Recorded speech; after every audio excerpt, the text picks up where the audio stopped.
ultimately what it comes down to is what Gleyber can do. I think Lindor, to me, obviously stalwart when it comes to being a shortstop and holding it down defensively, offensively. But Gleyber edges McNeil to me just a little bit. McNeil being a good defender, solid defender, and Gleyber sometimes having the having some issues at shortstop. Yeah, I think about committed 9 errors last year and the year before that in 2019. But it's the athleticism that's the difference for me in what Gleyber can do and that bat. Counting stats matter. And Gleyber Torres is a difference maker. McNeil can help a team. Gleyber Torres to me is someone that is that difference maker on a team. So I would give the Yankees the edge for that reason. DJ is phenomenal defensively, offensively. He's been amazing for the Yankees. Declan, you said it, the last 2 years he's been with the Yankees. He's put up phenomenal numbers. And Lindor to me will continue. I want to see what Lindor is going to be like on the Mets with that lineup. So I'm still going to give it to the Yankees, not by much, but it is close. Brian, I'm going to throw it to you and see which direction you're going in. How are you feeling? I definitely agree. It's razor thin. I'm not going to bore the listeners with StatCast data. DJ LeMahieu and Jeff McNeil, very similar profile. They can hit the ball all over the park. DJ definitely benefits from Yankee Stadium. Yes. I actually side with the Mets because all things being equal, I'm going with the switch hitter and the lefty. If the players were reversed in stadiums, we wouldn't even be having this discussion.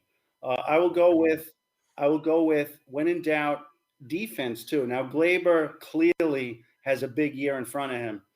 He's not a 280 hitter, Torres, but if he hits 260 and he goes 30-30 and knocks in 100 runs, that's great. But it is a big year. So I really do think that I'll take the defense in Lindor. And if we had a draft of 4 players, I know DJ's clutch, but I'm starting my draft with Lindor. Interesting. You don't think Gleyber can hit for a decent average? All right. I mean, he only has three seasons, and it really gets only 2 because not even. I would say the 2019 season isn't really. Sorry, 2020 season doesn't really show that much in this counting stats. But it's interesting that you say he can't hit above 280. You think? I don't. He said he's not a 2-hitter. Yes, I'm saying he can't hit for 280 or above. Yes, I do. Okay. I think he's gotten in the past. He's gotten a little lucky with the balls in play, but his contact rating and his makeup makes him around 260. But like I said, he could get 90 runs, 90 ribbies, 30 homers. That's all good. Kind of like a Springer type. But he's not 280 to 300 in my opinion. Okay. Chuck, what you got? What are you thinking? Who are you siding with? I think you give the edge to Lindor and McNeil defensively without a doubt. When Lindor was a prospect, he was known for his glove. We never expected him to hit for what he's become, and now he's a star without a doubt.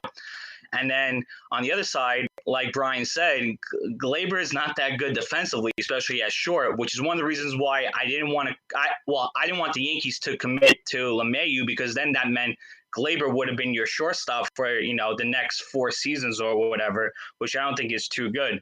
So he does have a big year ahead of him. Offensively, I give the edge to LeMahieu and Torres, not only because of the ballpark that they play in because it inflates their numbers, but also because Torres is still so young and he hasn't even touched to what he could become, what we all thought he would become when they got him in the Chapman deal.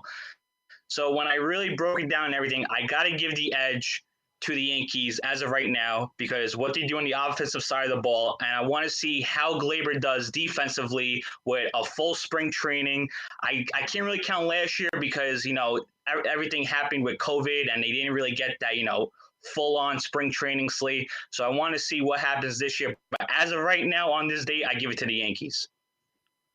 That's 3-2. I'm glad that it went that way. I mean, we have a decision being uneven as we are. Wait. Additional information? You got something for us? Absolutely. So after coming across some new information that Jeff McNeil has a higher OPS with less home runs and less extra base hits than Gleyber Torres, I'm gonna have to switch it. I'm gonna have to go Mets with the Mets duo right here. I'm gonna have to flip on air. You changed midstream. I had to change midstream